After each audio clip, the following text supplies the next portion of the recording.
अब जैसे एक नरसी नाम के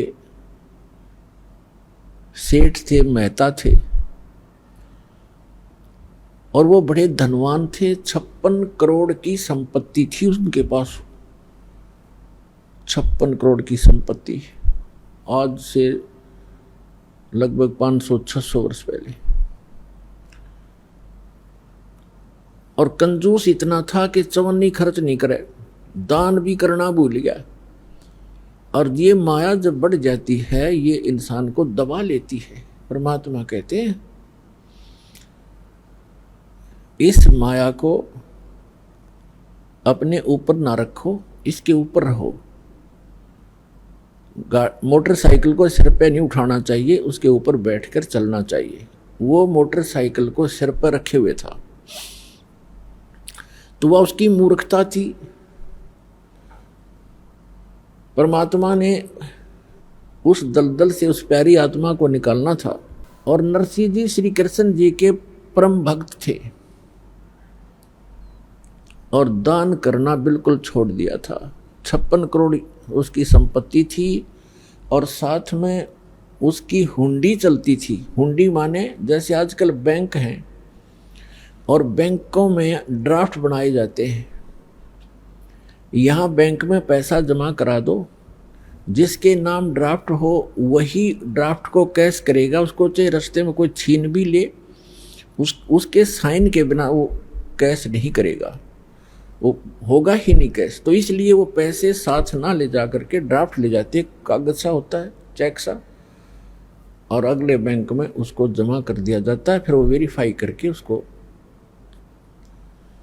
कैश करते हैं। ऐसे हुंडी होती थी राजा की तरफ से, सरकार की तरफ से। ऐसे धनवान व्यक्तियों को कुछ सीमा बनाई थी कि 1000, 2000, 10,000 तक की आप हुंडी एक वर्ष में बना सकते हो, ड्राफ्ट बना सकते हो। वो क्या करते थे, पैसे रख लेते थे और अगले जिस शहर में उसने जाना था, किसी यात्री ने या सेठ ने, उस शहर में भी ऐसे हुंडी अलाउड होती थी किसी को बनाना, तो उसी के नाम ही बनाई जा सकती थी। और उन दोनों के आपस में प्रमाण पत्र होते थे, उनके सारे कागजात उनके एक दूसरे के पास होते थे। सचमुच ये रिकॉग्नाइज्ड हुंडी बनाने वाला है। तो ऐसे उनमें से भी एक था, वो दरियों में से। उसकी धर्मपत्नी कुछ धार्मिक ज्यादा थी। उसने कहा कि सभी व्यक्ति नगर गांव के गंगा स्नान करने जा रहे हैं, गंगा घाट पे, मुझे भी चलना है, मैंने भी जाना है, कुछ पैसे दे दो। वो कहने लगा पैसे का क्या करेगी, चल मैं भी साथ चलता हूँ। उसने सोचा यह घना खर्च करेगी, मैं थोड़े में काम चला दूंगा। पैदल ले गया वहां से लेकर गंगा घाट तक। और जब स्नान करने लगे, वहां ब्राह्मण विपर आ जाते हैं और कहते हैं भाई महात्मा के स्नान करने वाले, पहले कुछ दान दे तब तुम्हारा स्नान लगेगा। अब ऐसे उसके पास भी आगे परमात्मा खुद एक विपर रूप बना के और कहा सेठ जी दान करो, कुछ दान करो तब आपका स्नान लगेगा, वैसे स्नान से क्या फायदा। तो वो कहने लगा जी दान हम ना लाए, खर्चे जोगे पैसे लाए हैं, दान हम फिर करेंगे, पैसा भूल आए हम। उसकी पत्नी कहने लगी दे दे कुछ थोड़ा बहुत ब्राह्मण को, ऐसा क्यों जुल्म कर रहा है तू।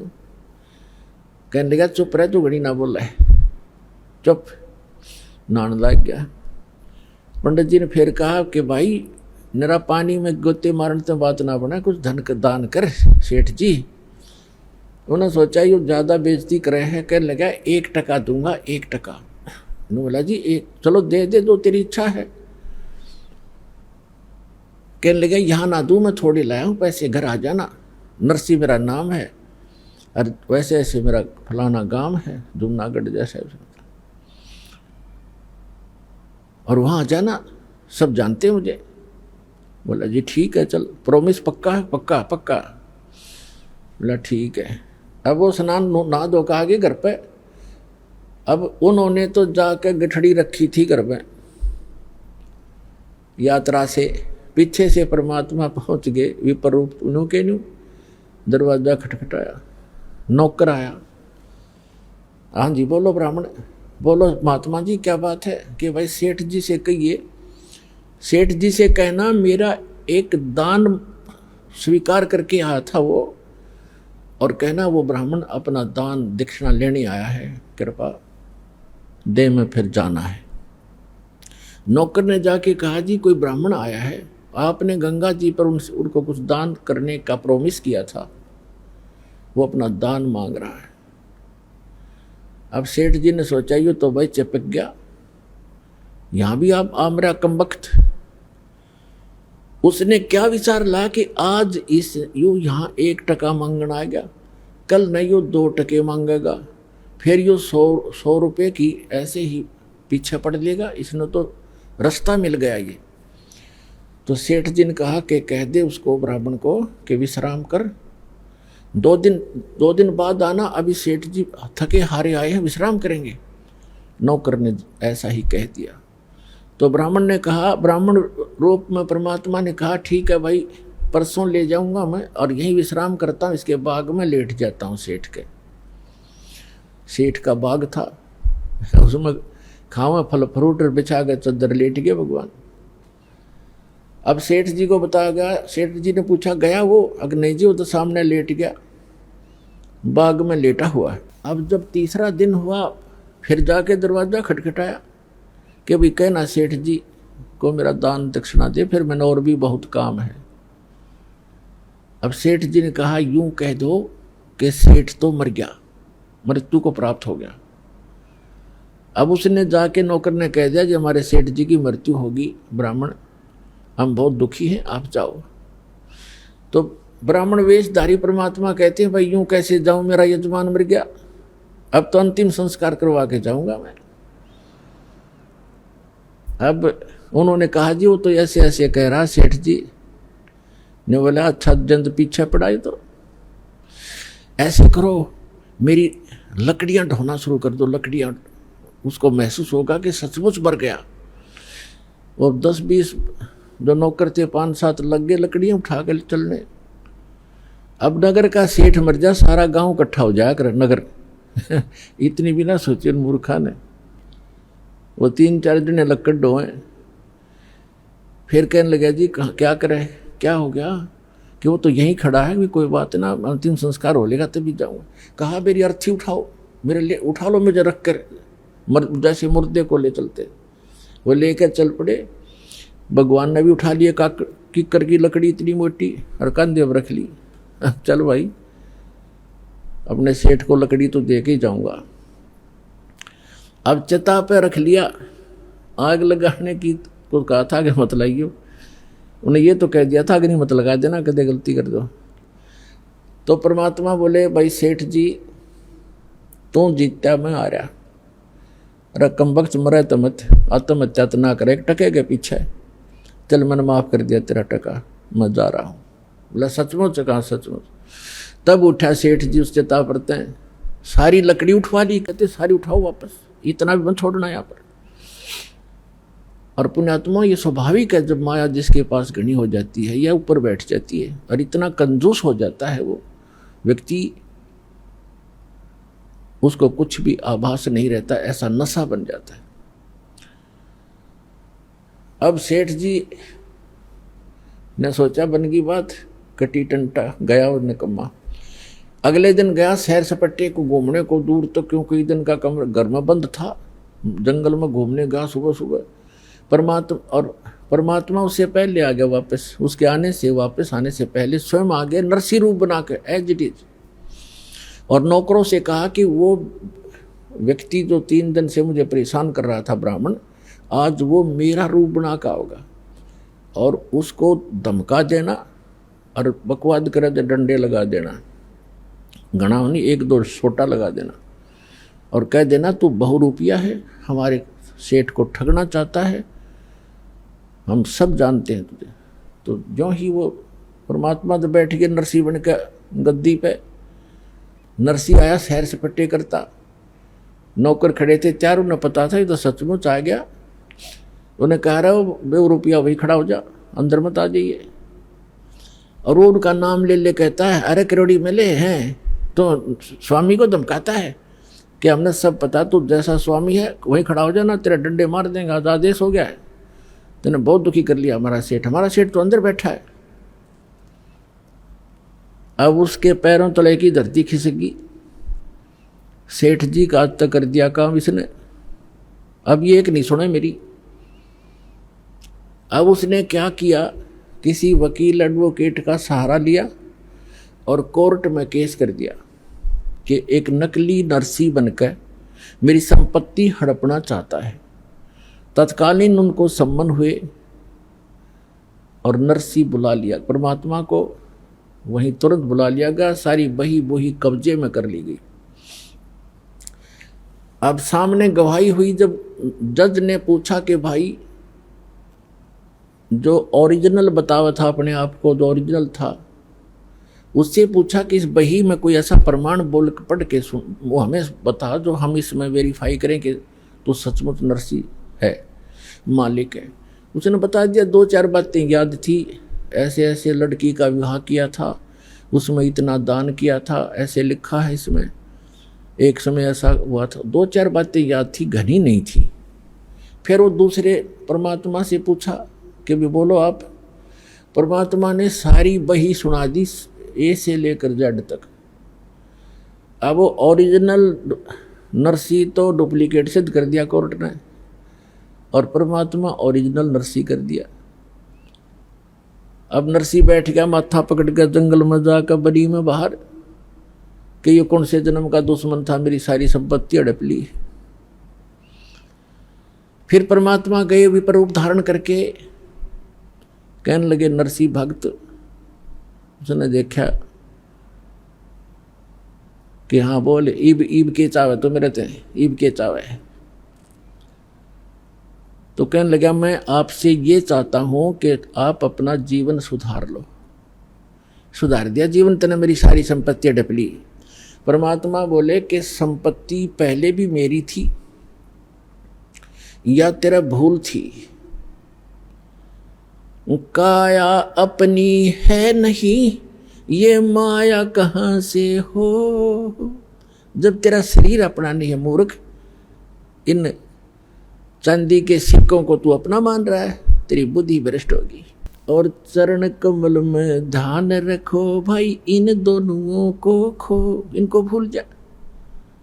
नंगा आया जगत में, नंगा ही तू जावे, बीच में ख्वाबी ख्याल है, ये मन माया भरमावे। वो पृथ्वीपति चकवे गए, जिनके चक्कर चलंत, रावण सरीखे कौन गिने भाई, ऐसे गए अनंत। अगम निगम को खोज ले, बुद्धि विवेक विचार, उदय अस्त का राज मिले, तो बिन नाम बेगार। तो परमात्मा ने कहा कि तुझे एक शर्त पर तुम्हें दे सकता हूं वापस। क्या के शर्त है तेरी, बता। कि आप इसको दान कर दो, आपके लिए बहुत भयंकर सिद्ध हो जाएगी।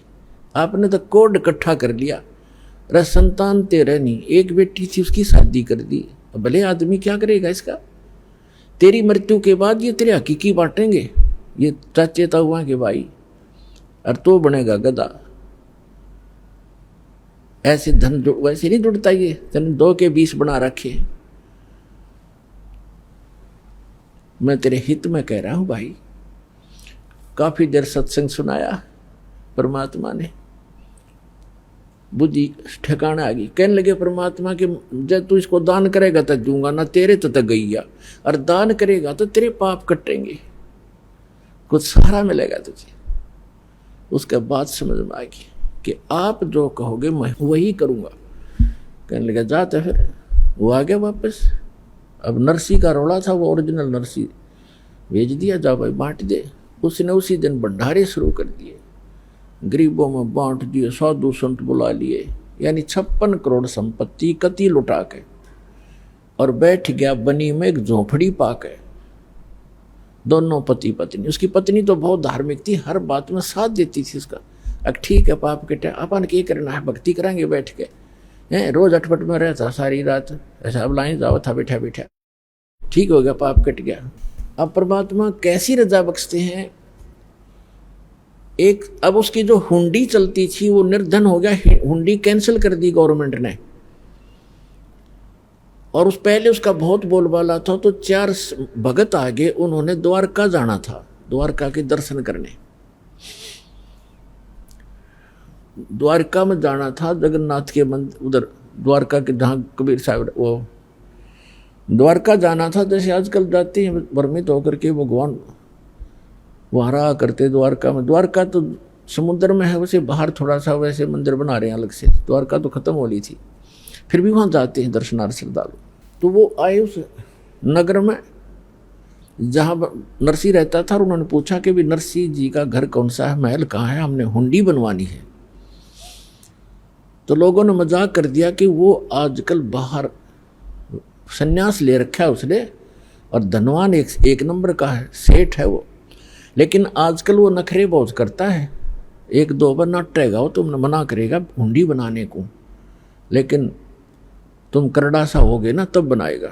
वो पता करके वहाँ झोंपड़ी में पहुँच गए जहाँ दोनों पति पत्नी बैठे थे नगर के बाहर।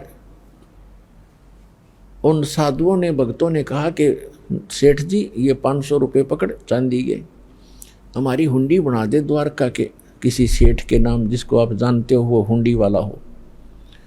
अब उसने मना किया कि महात्मा जी मैं निर्धन हो गया हूँ, मेरी हुंडी नहीं चलती, गवर्नमेंट ने कैंसिल कर दी है, और आप किसी और से बनवा लो। तो वो 3-4 नाराज हो गए कि तू सचमुच, गांव वाले कह रहे थे तू ऐसा ही निकम्मा व्यक्ति है।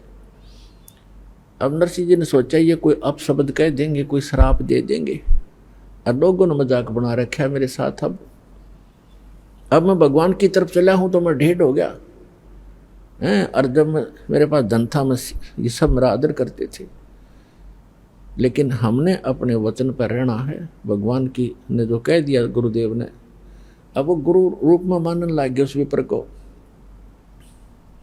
वही उसी पर आधारित रहूंगा। तो उन्होंने सोचा कि कुछ कह देंगे अटपट मेरे तय, कोई शराब स्वरूप ना दे दे, ये भ्रमित कर रखे, अब मेरे कहने से मानेंगे नहीं।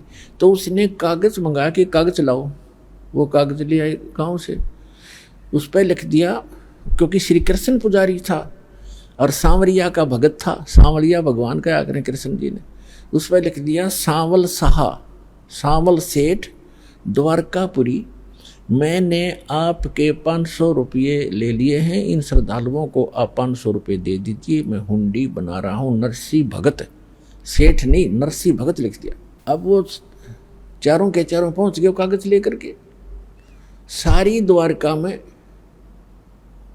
जो भी पता था कि हुंडी बनाने वाले सेठ हैं उनके पास गए। उन्होंने कहा कि नरसी की हुंडी नहीं चलती, वो निर्धन हो गया है, दिवालिया हो गया है, वो कैंसिल होगी है। उसने सोचा ये वैसे बकवास कर रहा होगा। दूसरे के पास गए, तीसरे से वैसे दिखाया, तो सब ने कहा कि ये तो निर्धन व्यक्ति हो गया है, इसका दिवाला निकल गया है, आपके साथ धोखा कर दिया उसने।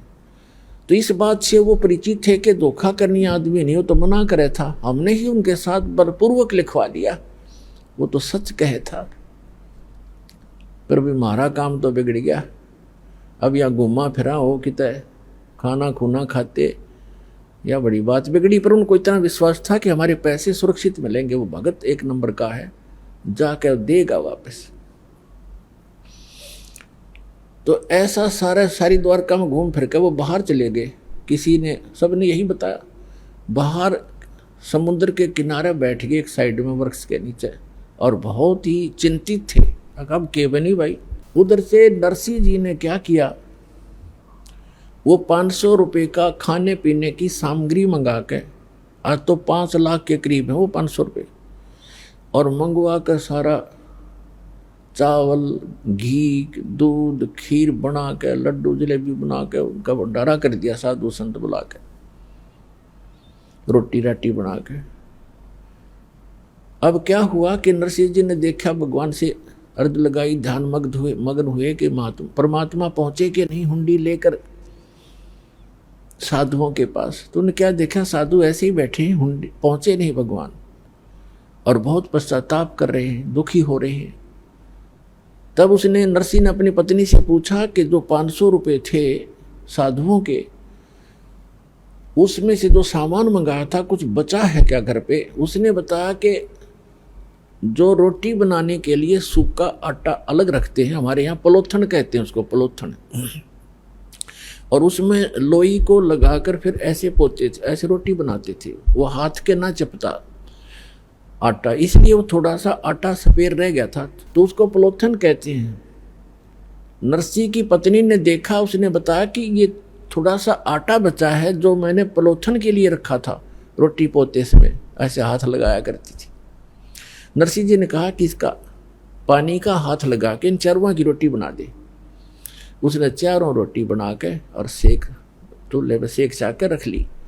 इतने में परमात्मा पहुंच गए एक साथ दूर रूप बना के और कहने लगे, भाई भगत भूख लगी है और कुछ भोजन दे। तुरंत लिया चारों रोटी ठा के, अगले महाराज भोजन खा लो। अब वहाँ भोजन भोग लगाया भगवान ने, और वहाँ सांवल शाह नाम का एक सेठ बन के, और जैसे वो मारवाड़ी सेठ होते हैं ना, बड़ी बड़ा साफा दोहरी धोती, कान में कलम टांग रखी पेन और काख में बही, और पहुंच गया वहाँ पर साधुओं के पास। और परमात्मा ने कहा कि अक्षमा करना महात्माओं, कुछ आने में देरी होगी मुझे, मैं सांवल शाह हूँ, सांवरिया सेठ हूँ। और नरसिंह जी ने जो हुंडी भेजी थी, आप मुझे वो कागज दो। वो कागज दिया और कहा, आ जाओ तुम्हें ये पैसे दूंगा। चांदी के सिक्के चला करते। वहाँ उस द्वारका के मेन बाजार में चौराहे पर कहा, यहाँ चद्दर बिछा दो। जो मजाक करे थे ना, वो द्वारका के सेठ उस भगत की मजाक करे थे, भगत का खिल्ली उड़ा रहे थे। उनका मुंह बंद करने के लिए द्वारका के बाजार के चौराहे पर कहा कि यहाँ चद्दर बिछाओ, और अपना पूरा बैग ले रहे भर के गठड़ी वह धर ली। और वहाँ करें, सुन ले भाई महात्माओं, 1 2 3 आवाज लगा लगा के गणे और खड़का करें। अक्सर चारों तरफ लग गए, देखने सेठ इकट्ठे हो गए। 500 रुपये गिन दिए चांदी के, कति काचे काचे नए नए, बिल्कुल जैसे आज ही बनकर आए हों। और कहा, भाई नरसिंह जी को कह दिया उसका दास हाजिर रहेगा, चाहे करोड़ हुंडी दे दे, दास आगे खड़ा पाओगा। बोलो सतगुरुदेव।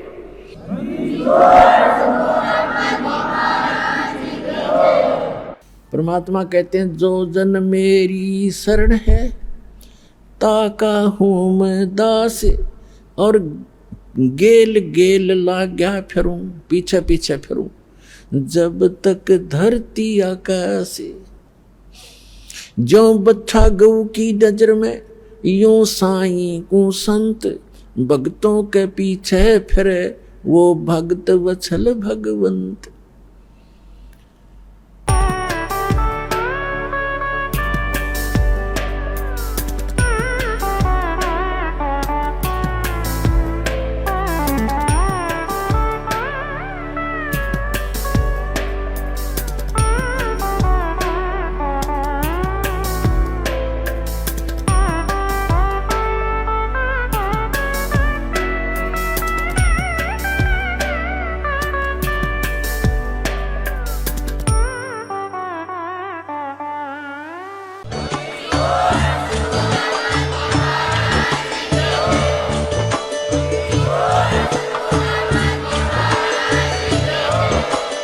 आप सुन रहे थे जगत गुरु तत्वदर्शी संत रामपाल जी महाराज जी के मंगल प्रवचन। अधिक जानकारी के लिए विजिट कीजिए हमारी वेबसाइट www.jagatgururampalji.org। संत रामपाल जी महाराज जी के शुभ आशीर्वाद से पूरे विश्व भर में 500 से भी ज्यादा नाम दीक्षा केंद्र हैं, जिन पर संत रामपाल जी महाराज जी द्वारा ऑनलाइन निशुल्क नाम दीक्षा दी जा रही है। अपने नजदीकी नाम दीक्षा केंद्र का पता करने के लिए संपर्क करें 8222880541।